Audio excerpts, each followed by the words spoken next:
Good morning, children. Today we are going to study chapter number 4, mineral rich states. Mineral are coal, petroleum, calcium, manganese, magnesium. These are such minerals, and these minerals can be obtained from these states like Bihar, Jharkhand, and Chhattisgarh. These are three main and important states of our country because by these states we get a lot of most of the minerals for India. For India, not only for India, we also export many in minerals to other countries also. Okay, so some are the interesting facts about these states, like Bihar. First, we are going to study about Bihar. Bihar is an ancient city of Vaishali. Its earlier name was Bihari, Vaishali, and is considered to be the first republic in the world. पूरी दुनिया में सबसे पहला ऐसा राष्ट्र माना जाता है, इसको जगह को माना जाता है जिसमें सबसे पहला गणतंत्र स्थापित किया गया था. इसकी सबसे खास बात यह है कि इसका सबसे इम्पोर्टेंट पूरी दुनिया में कल्चर के नाम पर भारत को सबसे ज़्यादा सांस्कृतिक देश बताया जाता है, जिसकी संस्कृति पूरी दुनिया में विश्वविख्यात है. और उसमें एक बिहार भी है जिसको पहले वैशाली कहा जाता था. और इसमें जो वैशाली जो था वो बहुत ही पुराना एक गणतंत्रात्मक राज्य है. शायद इसे पहला गणतंत्रात्मक राज्य भी कह सकते हैं. इसकी राजधानी है Patna. The Patna is the capital of Bihar, is the one of the oldest continuously inhabited cities in India. Inhabited मतलब पूरी तरीके से जनसंख्या से भरी हुई. तो पटना की जनसंख्या भी बहुत ज़्यादा है. आप लोग सब लोग जानते हो कि बिहार की जनसंख्या बहुत ज़्यादा है. Patna in Bihar has the world's longest free Wi-Fi zone. Launched in 2014, it has a range of 20 kilometre.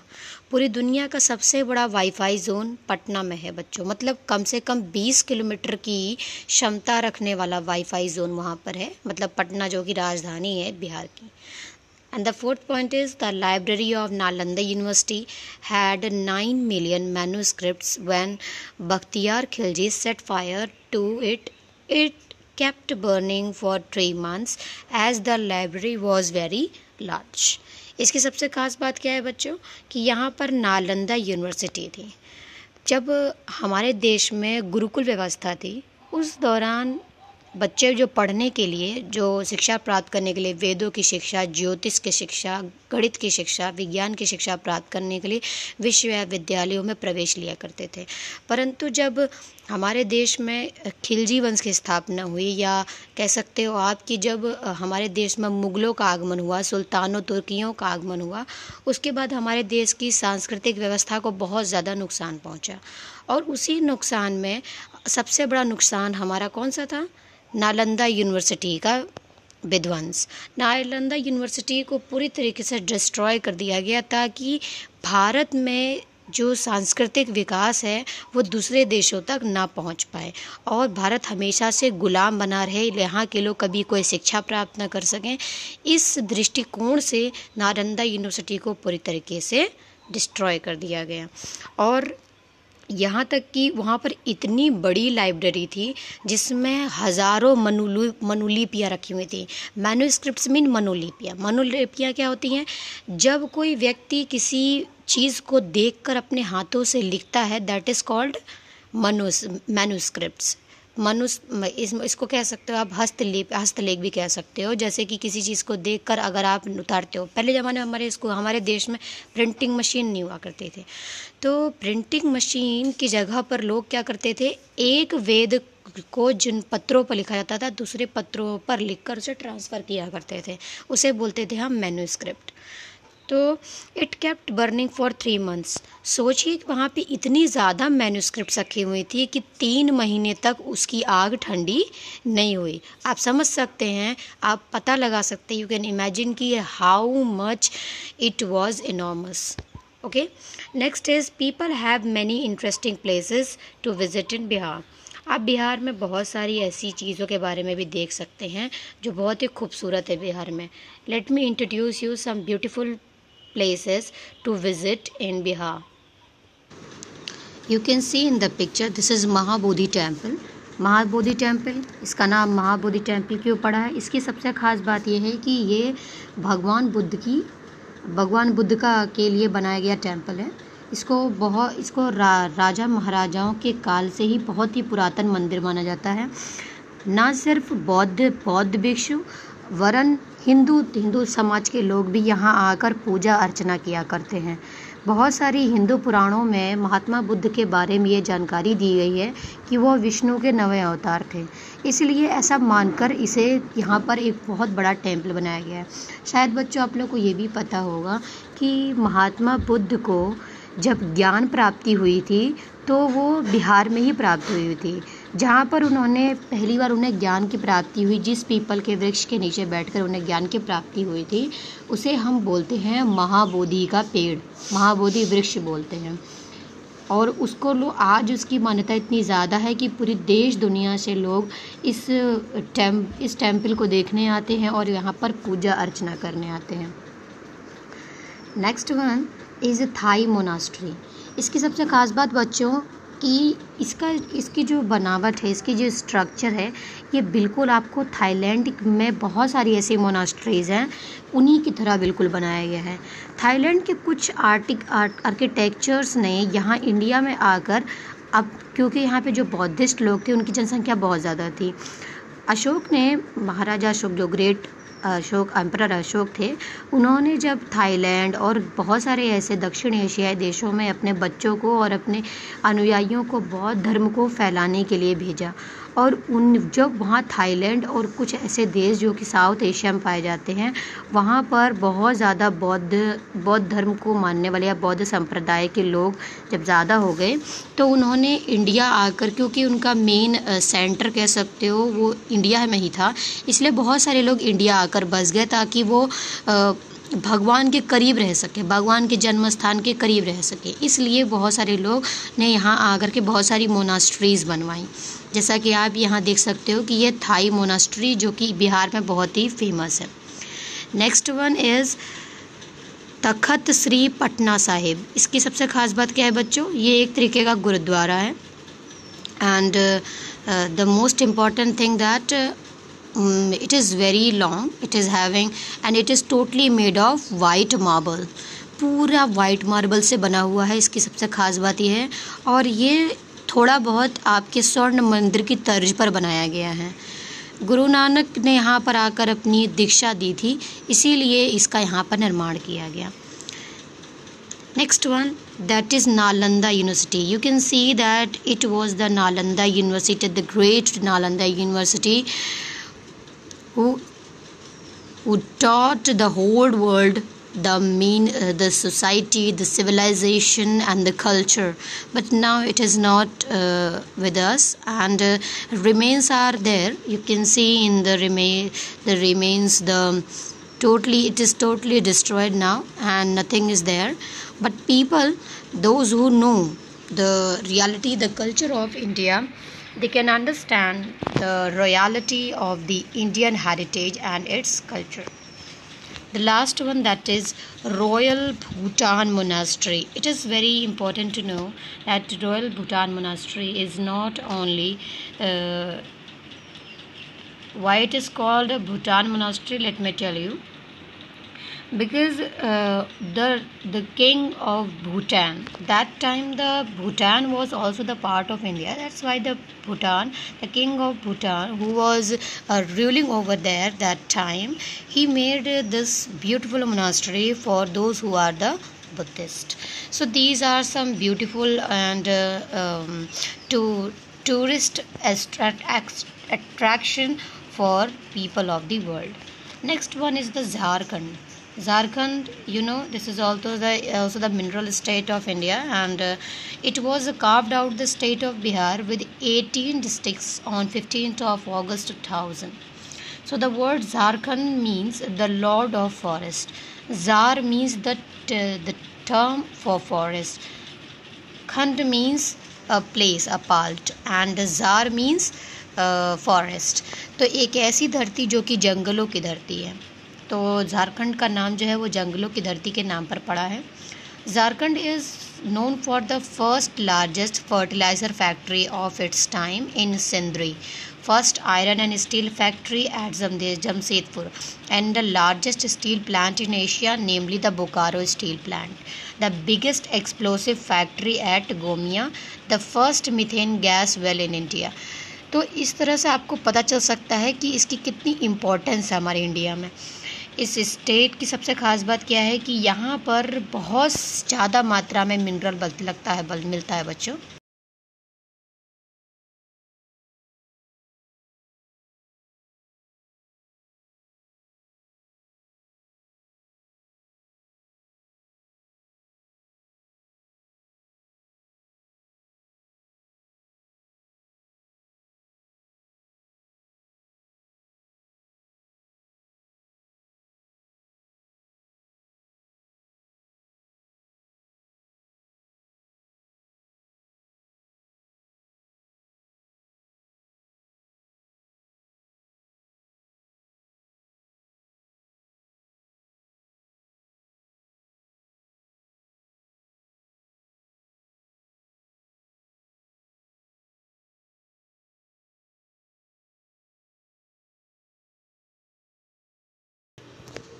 आप लोगों को पता होना चाहिए कि झारखंड की एक और ख़ास बात है कि झारखंड जो है वो पूरी तरीके से कह सकते हो कि पूरी तरीके से इंडस्ट्रियल एरिया है।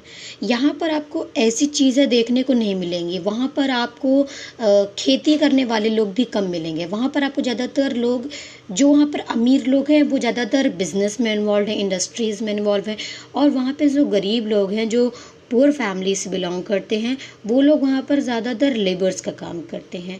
तो आप कह सकते हो कि वहाँ पर चीप लेबर भी अवेलेबल है बहुत अच्छा मात्रा में, और वहाँ पर बहुत सारी इंडस्ट्रीज़ भी हैं। इसलिए झारखंड कह सकते हो कि it is the state of the industrialist and cheap labor. So Jharkhand is very important for our country. The next one, that is there are many interesting places to visit in Jharkhand. कुछ ऐसे places भी हैं जैसा कि आप देख सकते हो पिक्चर में। The next picture is कानकी धाम। इसका नाम कानकी धाम क्यों पड़ा? ये बहुत ही पुराना धाम बच्चों, यहाँ पर गंगा नदी जो है वो दूसरे नाम से बहती है, और यहाँ पर लोग बहुत ज़्यादा कह सकते हो कि बहुत ज़्यादा लोग यहाँ पर घूमने आते हैं, विज़िट करने आते हैं। और इसका हमारे हिंदू धर्म में भी बहुत महत्व है, क्योंकि यहाँ पर कह सकते हो कि झारखंड में ये नदी जो है, गंगा नदी जब आगे बढ़ती है तो ये दूसरे नाम से बहती है। ठीक है, next one, that is JRD Tata sport complex. ये हमारे टाटा इंडस्ट्रीज़ ने ही एक स्पोर्ट्स कॉम्प्लेक्स भी बनाया है। वहाँ के लेबर्स की ज़रूरतों और उनकी आने वाली पीढ़ी और उनके बच्चों के लिए ध्यान में रखते हुए उन्होंने एक स्पोर्ट्स कॉम्प्लेक्स भी बनवाया।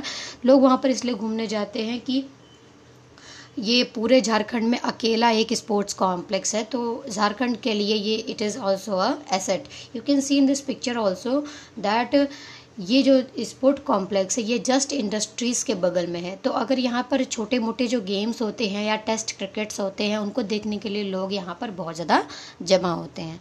Next one, that is Baba Baidyanath temple. You can see in the picture Baba Baidyanath temple. ये बहुत ही पुराना मंदिर है बच्चों। इसको राजा महाराजाओं के काल से, चोल वंश के राजाओं ने ही बनाया था। इसकी खास बात यह है कि इसमें बहुत सारे गुंबद बनाए गए हैं, और ये पूरी तरीके से नागर शैली में बनाया गया है। आप देख सकते हो यहाँ पे कितनी भीड़ लगी हुई है पिक्चर में। और बाबा बैजनाथ का मंदिर जो है ये शिव जी का ही मंदिर है। Next one is Rishi Modi centre, Rishi Modi centre of excellence. इसकी एक ख़ास बात बच्चों क्या है कि यहाँ पर लोग रिसर्च करते हैं।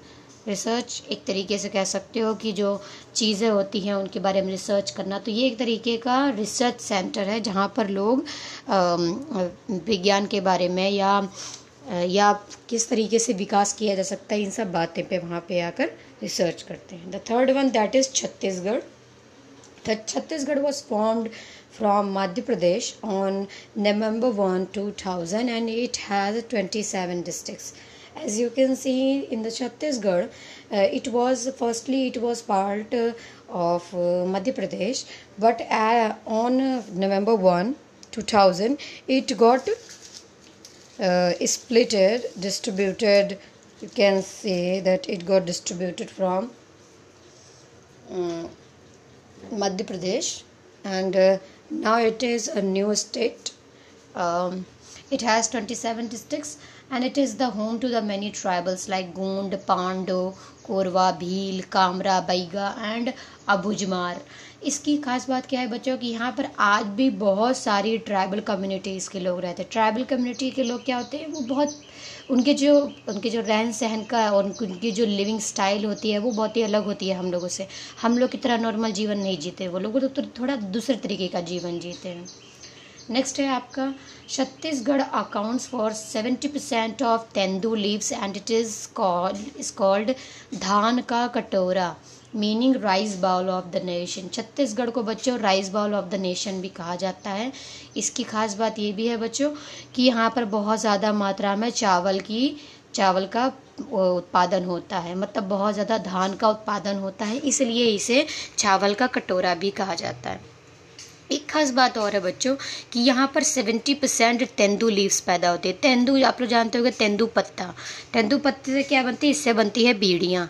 बीड़ियों का प्रयोग आप जानते ही हो, आप लोग नशा करते हैं जो लोग, उनके लिए बहुत ज़्यादा यूज़ किया है। और तेंदू पत्ता के और भी काम होते हैं, जैसे कि औषधियों में भी इसका प्रयोग किया जाता है, लेकिन लोग ज़्यादातर बीड़ियाँ पीते हैं। हमारे कंट्री में तो बहुत ज़्यादा लोग, गरीब लोग जो हैं वो, गरीब लोग क्या अमीर लोग क्या, ज़्यादातर लोग जो अमीर हैं वो सिगरेट पीते हैं और जो गरीब लोग हैं वो ज़्यादातर से बीड़ी प्रयोग करते हैं, तो इससे बीड़ी का उत्पादन किया जाता है।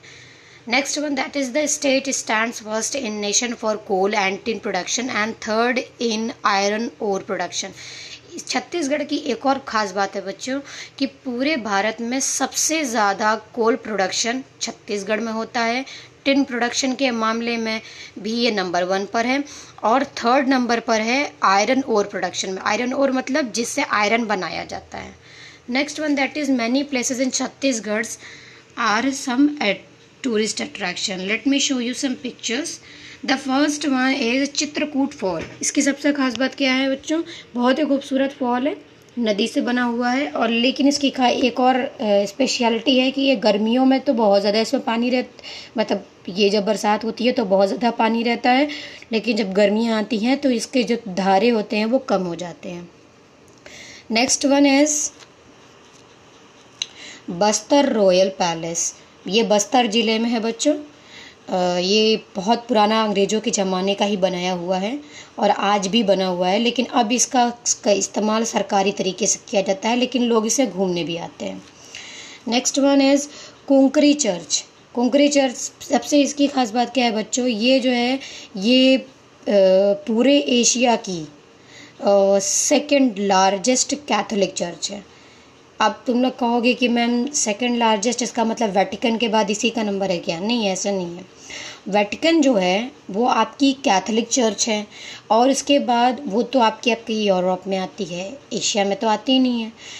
इस दूसरी खास बात क्या है, कैथोलिक चर्च आप लोग को पता होगा कि जो क्रिश्चियनिटी है वो भी 2 भागों में बटी हुई है, एक जो कैथोलिक है और दूसरा जो प्रोटेस्टेंट है। तो जो कैथोलिक अपने आप को मानते हैं वो लोग इस चर्च में आकर पूजा करते हैं। प्रोटेस्टेंट लोग कैथोलिक को नहीं मानते और कैथोलिक प्रोटेस्टेंट को नहीं मानते, उन लोगों के बीच में थोड़ा बहुत अनबन है, ठीक है। तो ये आपकी कुंकड़ी चर्च है छत्तीसगढ़ में। Next one, that is Bhuteshwar Shivling. इसका सबसे खास बात क्या बात है बच्चों, मैं बताती हूँ। ये एक चमत्कारी शिवलिंग है बच्चों। माना जाता है कि शिव भगवान ने भूतेश्वर शिवलिंग को स्वयं स्थापित किया था, और एक कहानी और भी प्रचलित है इसके बारे में कि जब रावण कैलाश से नीचे आ रहा था तो उसने इस महादेव की इस मूर्ति की स्थापना की थी। अभी थोड़ी देर पहले मैंने आपको बाबा बैजनाथ मंदिर के बारे में बताया था।